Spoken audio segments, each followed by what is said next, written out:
Folks, welcome back to a rather cold channel this time. Weather's starting to get a lot colder here in the UK now, but typically we've left a nasty cold miserable job on my daughter's Vauxhall Corsa until winter. I did notice that the coolant just looks like water, and that's not a good thing. Now that we're starting to get to freezing temperatures, let's get the coolant replaced.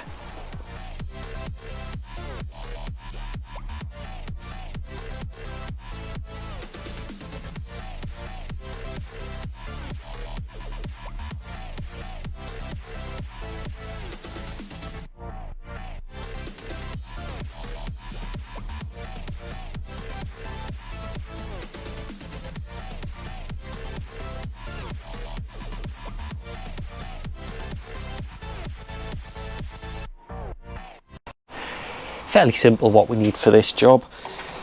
We've got this, which is 5 litres ready to use coolant. That's about what we need. Might need a little bit more, so I do have a smaller one ready.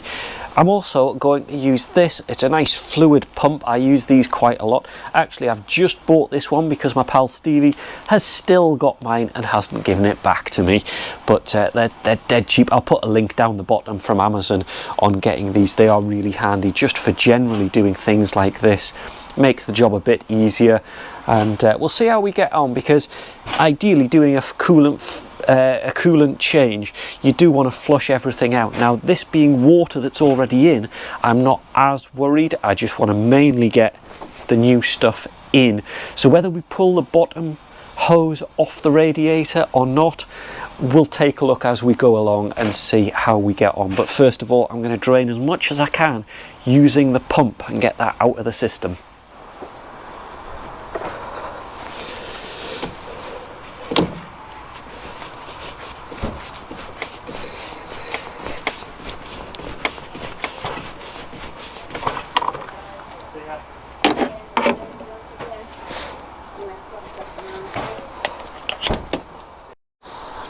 Very simple setup. I'm going to pump it out of the expansion tank here down to the collection can here. So we'll pump out as much as we can. It doesn't help actually that these pipes are a bit too long for this.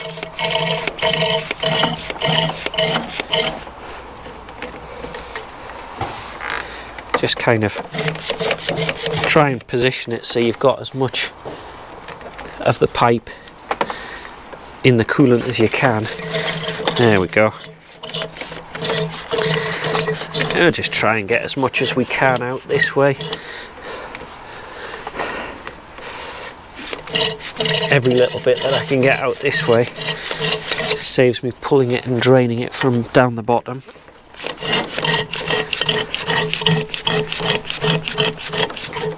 There we go. If you've got a radiator that's got a cap on it, that's the best way of doing it, because then you can get right into the radiator and pull it all out that way.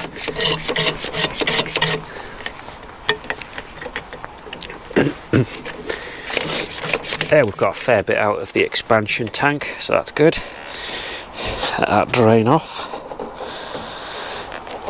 And then what we could do, doesn't always work this, but let's give it a try. Let's try and pull the bottom radiator drain plug. Now I can see it down there. See if I can get the camera in. Whether you'll be able to see it down there or not, I'm not sure. There it is, down there. Now these often get blocked up and sludged, and they're also brittle plastic. I'm not always convinced whether it's the best way of doing it. Let's try and see whether we can get anything out that way. Got a pipe on here. Like I say, be careful. It's plastic and brittle. Now it is actually turning. We might be lucky on this one. You don't hear me say that very often on these courses, but it's actually turning. My pipe's getting jammed. What I might do is turn it a little bit see if we can get water flowing and then quickly put the pipe on. This is why this is the worst job to do in winter. You end up getting covered in coolant no matter how careful or planned you go with this job. Probably would have been better with a ring spanner or something, but there we go. Oh, we're starting to get a bit of flow. Just a dribble. Let's put the pipe on.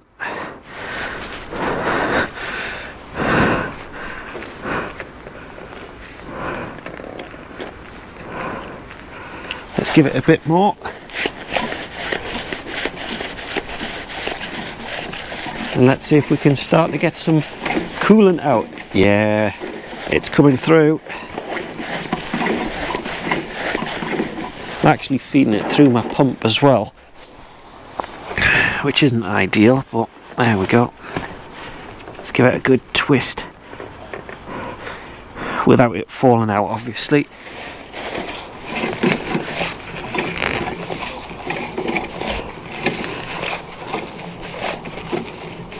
Let's see how much we can get out and I'll come back to you. Plan B, use a bucket.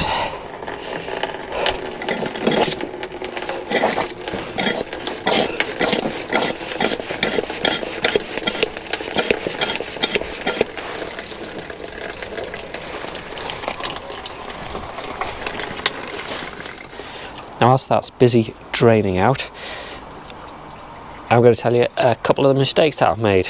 So I didn't get the car warm, which means that the thermostat isn't open, and that means that it's not going to flow easily through the system, which is a bit of a pain. Second thing is I've noticed the coolant is actually a pink colour, even though it's a very, very faint pink. I'm not convinced how good that coolant is or how long it's been in or anything like that. So never mind. That's busy draining away. I actually took the drain plug out because it can get clogged up really easily. If I show you the drain plug itself, you can see it uses a tiny hole in it to feed through, and that can easily get clogged up. So I thought I'd take that out. Just helps any of the bits that are floating around, they should come out as well. So that's out of the system at the minute. And also what I've been doing is manipulating these two coolant hoses just to give it a bit of a helping hand. You can see they're pretty empty now. So I think that's probably going to do enough of what I want. Just feeling the coolant hose at the back there, that feels pretty empty. Let's go down to the heater matrix now. That'll still be full of water, but actually those feel fairly empty as well, and the flow has almost stopped. What I'm going to do is I'm going to pour it into my bottle, my empty bottle, and find out how much I've taken out. Gives me a good idea of whether I've succeeded or not. Now we've got the majority of the coolant out. Now it's 5 to 6 litres on this, and you take out about 4 is what I got out of this, which I think is acceptable, to be honest, for the way that we're doing it just on the drain plug. I'm going to put the drain plug back in again and let's get it refilled. Don't go over tightening it. You saw how loose it was. Just a little bit of a turn and it'll hold nicely. Don't forget, when you start filling it up, just have a look. If it's dripping, give it another little bit of a turn. But with it being plastic, it's really easy to smash, and you don't want to do that. That's now fastened back on again, and we're all good. I'm going to start getting the new coolant in. What we want to do is undo the bleed screw on the radiator. See this hole here? And down there we have the bleed screw. So get a nice wide screwdriver. Give that a good few turns, and that'll help make sure we're getting rid of the water, the air out the system, and then start filling. And now we slowly fill it.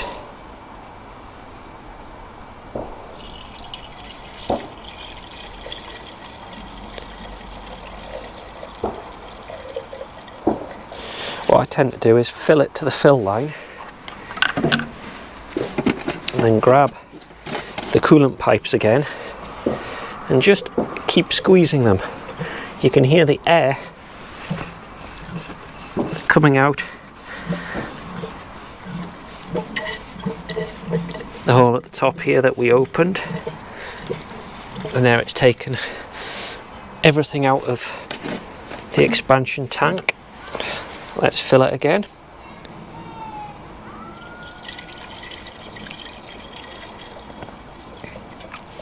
If you keep filling it so that you go to the max line and then work through, you're pretty sure you're not going to overfill it, because you just keep doing this until you start to get fluid coming out of your air hole at the top there. You can hear it still sucking it back through as I'm manipulating the pipe. There we go. Now I'm starting to get coolant coming out the air plug, so I'm going to fill it one more time, do the same again.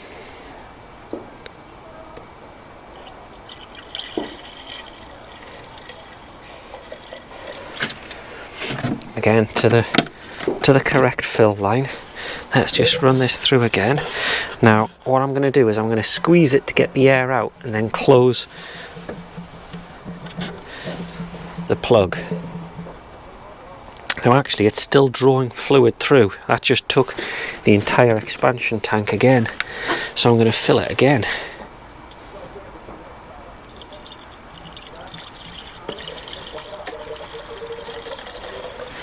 Whoops, I got a little bit on the overflow there. Never mind. And then just quickly turn and close that.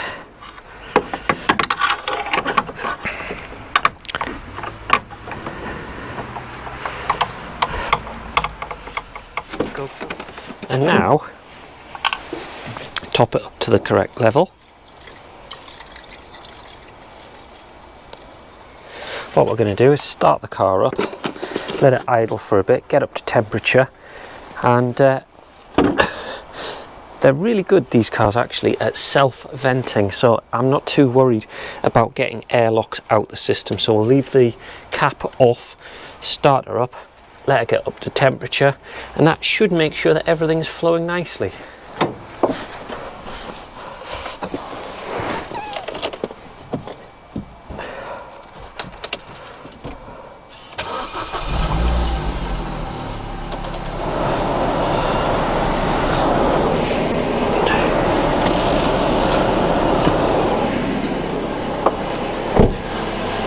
And now what we do is we watch the coolant level. I've turned the in-car temperature up to full and turned the blowers on, so that will make sure that it circulates through the whole cooling system. And now we just want to get it up to temperature, keeping an eye on the coolant all the way through, make sure there's no leaks, that nope, we don't have any drips coming out, because if the coolant starts to drop, we want to top it up straight away so we don't run the car without coolant. So I'll come back to you once that's done. And again, I'm using the torque app. You can see the car's up and running, the revs are ticking away nicely there. But what I'm looking at is the coolant temperature. You can see the coolant temperature is currently 51 degrees C. Now we want this at about 100, because that's the point where this car's thermostat opens up. They do run quite hot engines and the thermostat opens at quite a high temperature. So I'm going to keep an eye on this, let it get up to temperature and make sure everything's happy. Put the expansion cap back on again, and then that is job good. So there you go, that's pretty much everything done for changing the coolant on your Vauxhall Corsa. Fairly straightforward task, but one I thought I would run you through. Keeping an eye on an app like this works great. You can use any old scanner, to be honest. The Vauxhalls are fairly straightforward, and they'll talk to most of those cheap scanners you can find on eBay. But there you go, hope you've enjoyed the video, hope that's been useful. Pop a like and a comment down the bottom, stay subscribed, loads more videos coming up on the channel very soon.